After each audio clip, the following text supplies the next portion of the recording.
ఆదిలాబాద్ జిల్లా కలెక్టరేట్ ఎదుట అఖిలపక్షం ఆధ్వర్యంలో రిలే నిరాహార దీక్షలు చేపట్టారు. ఆదిలాబాద్ సిమెంట్ పరిశ్రమ స్క్రాప్ అమ్మకాల టెండర్ల ప్రక్రియను వెనక్కి తీసుకుని మళ్లీ పిలవాలని వారు డిమాండ్ చేస్తున్నారు.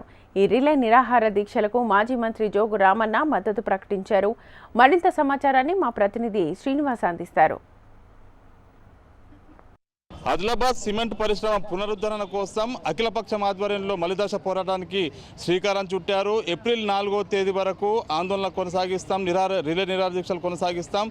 ఖచ్చితంగా సీసీఐకి సంబంధించి స్క్రాప్ అమ్మకాలకు ఇచ్చినటువంటి టెండర్ల పిలుపును రద్దు చేసి అదేవిధంగా నిధులు ఇవ్వాలని చెప్పి డిమాండ్ చేస్తూ అఖిలపక్షం ఆధ్వర్యంలో ఆందోళనకు దిగారు. వీళ్ళంతా కూడా ప్రస్తుతం అయితే మాజీ మంత్రి జోగురామన్నతో పాటు ఏఐటీసీ, సిఐటియు, ఇతర కార్మిక సంఘాలు, సీసీఐకి సంబంధించిన కార్మిక సంఘాలు, రాజకీయ పక్షాలు, ప్రజా సంఘాలన్నీ కూడా పాల్గొంటున్నాయి. మనతో మాట్లాడిన జోగురామన్న గారు, సార్ చెప్పండి, సీసీఐకి సంబంధించి ఇప్పటికే నీళ్ళు కమ్ముకున్నాయి, తుక్కు కింద అమ్మకానికి సిద్ధమయ్యారు, ఏమంటారు దీన్ని?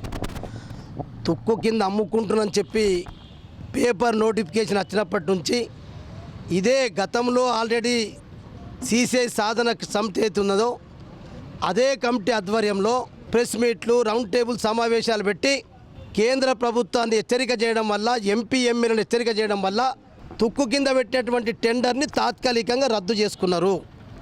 ఇది మా మొదటి విజయం అని చెప్పి మేము భావిస్తూ ఉన్నాం. ఇక్కడ స్థానికంగా ఉన్నటువంటి ఇదే సిపిఐ, సిపిఎం, ప్రజా సంఘ నాయకులు, సిపిఐఎం కావచ్చు, అనేక మరి పార్టీలు కూడా, ప్రజా సంఘాలు కూడా ఆనట్టు డిమాండ్ చేస్తూ ఉన్నాయి.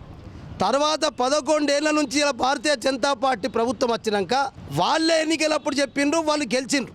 గతంలో 11 సంవత్సరాల కంటే ముందు కేంద్రంలో, రాష్ట్రంలో ఉన్నటువంటి ప్రభుత్వాల యొక్క వైఫల్యం అని చెప్పినాం. కానీ ఇలా స్వయంగా భారతీయ జనతా పార్టీ 11 ఏళ్ల నుంచి ఇలా ఈ దేశాన్ని ఏళ్తూ ఉంది.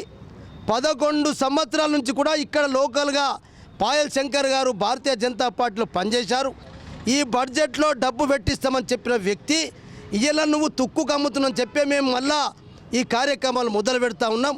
అందుకొరకే తుక్కు టెండర్ పెట్టినా మాకు ఇలా పార్లమెంట్లో మా డిమాండ్ ఏంటంటే, అఖిలపక్షం యొక్క డిమాండు, మీరు పార్లమెంట్లో ప్రకటన చేయించండి, ఇది తుక్కు అమ్మటానికి కొరకు మాత్రమే. ఖచ్చితంగా ఈ పరిశ్రమను మా కేంద్ర ప్రభుత్వం, భారతీయ జనతా పార్టీ ప్రభుత్వం పునఃప్రారంభిస్తాం, సీసీఐని తెరిపిస్తాం, దానికి బడ్జెట్లో కూడా డబ్బులు పెట్టిస్తామని చెప్పి ఈ 2 ప్రకటనలు భారతీయ జనతా పార్టీ ప్రభుత్వంతో గోడం నగేష్ గారు, ఎంపీ గారు పార్లమెంట్లో ఉన్నాడు కాబట్టి ఆయన చేసే పని ఇది. 4 తారీఖు ఏప్రిల్ వరకు పార్లమెంట్ ఉంది, మీరు ఈ 4 తారీఖు లోపల ఆ ప్రకటన చేయించాలని చెప్పి ఈ సాధన సమితి డిమాండ్ ఒకటి.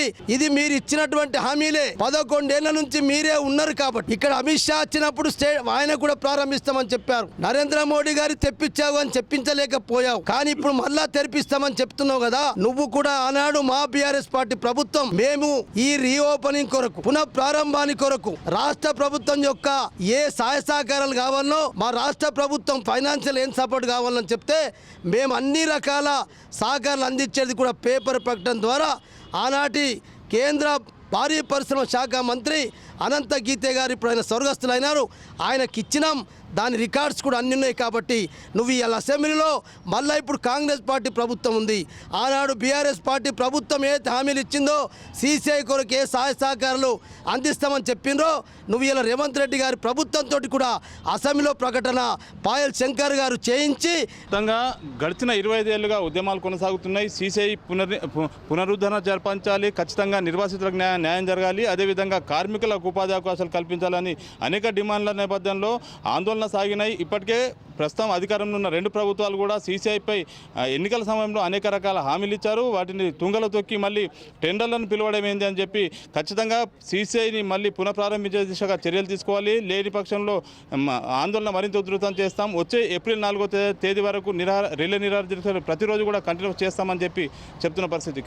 శ్రీనివాస్, HNTV, ఆదిలాబాద్.